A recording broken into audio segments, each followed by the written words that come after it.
ഒരു പാൻ എടുത്തിട്ട് അതിലേക്ക് വെളിച്ചെണ്ണ ഒഴിച്ച് കൊടുക്കുക. 2 വറ്റൽമുളകും കുറച്ച് ഗരം മസാല ഇട്ട് കൊടുക്കാം. ഇൻഗ്രീഡിയൻസ് എല്ലാം കമൻസിൽ പിൻ ചെയ്ത് വെച്ചിട്ടുണ്ട്. ഒപ്പം തന്നെ ഒരു വേളനലയും 2 കതിരിവേപ്പിലയും 1/2 കപ്പ് നാളികേരം ചിരകിയതും കൂടെ ഇട്ടിട്ട് നന്നായിട്ടൊന്ന് നാളികേരം നല്ല ബ്രൗൺ ഷെയ്ഡ് ആവുന്നത് വരെ ഇളക്കിയിട്ട് ചൂടാറിയതിന് ശേഷം മിക്സിയുടെ ചെറിയ ജാറിലേക്ക് ഇടാം. ഒപ്പം തന്നെ 1 ടീസ്പൂൺ എരിവുള്ള മുളക് പൊടിയും 1 ടീസ്പൂൺ കാശ്മീരി ചില്ലി പൗഡറും 1 ടീസ്പൂൺ മല്ലിപ്പൊടി 1/4 ടീസ്പൂൺ മഞ്ഞൾപ്പൊടിയും കൂടി ചേർത്ത് വെള്ളമില്ലാതെ ഇതുപോലെ നല്ല ഫൈനായിട്ട് പൊടിച്ച് ഒരു ബൗളിലേക്ക് ഇട്ടിട്ട് മാറ്റി വയ്ക്കാം. ഇനി അതേ മിക്സി ജാറിലേക്ക് തന്നെ 2 മീഡിയം സൈസ് തക്കാളി ഒന്ന് റഫായിട്ട് അരിഞ്ഞിട്ട് ഇട്ട് കൊടുക്കാം.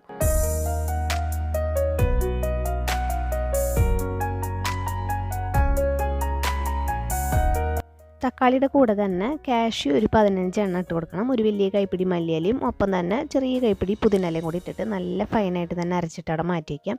ഇത് നമ്മൾ കുക്കറിൽ വെച്ചിട്ടാണ് ഉണ്ടാക്കുന്നത്.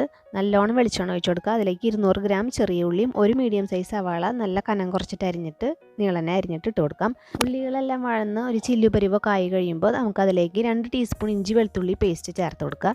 ഇഞ്ചി വെളുത്തുള്ളി പേസ്റ്റ് നല്ല ബ്രൗൺ ഷെയ്ഡ് വരുന്നത് വരെ നന്നായി മൊരിച്ചെടുക്കുക. അതിന് ശേഷം നമ്മൾ അരച്ച് വെച്ചിരിക്കുന്ന തക്കാളിയുടെ അരപ്പ് ഇലകളുടെയും അരപ്പ് ഇട്ടിട്ട് നന്നായിട്ട് ആ തക്കാളിയുടെ പച്ചമണക്കൊന്ന് മാറി എണ്ണയൊക്കെ ഒന്ന് തെളിയുന്നത് വരെ നന്നായിട്ടൊന്ന് വഴറ്റിയെടുക്കാം.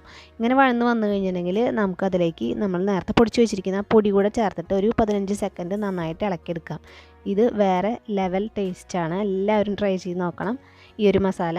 അപ്പോൾ ഈ ഒരു മസാല 15 സെക്കൻഡ് ഒന്ന് ഇളക്കി കഴിഞ്ഞിട്ടുണ്ടെങ്കിൽ നമ്മൾ ചിക്കൻ പീസസ് കഴുകി വൃത്തിയാക്കി വെച്ചിരിക്കുന്ന ചിക്കൻ പീസസാണ് ഉപ്പും മഞ്ഞൾപ്പൊടിയും ചേർത്ത് തിരുമ്മി വെച്ചിരിക്കുന്നതാണ്. 15 മിനിറ്റ് വെച്ചതാണ്.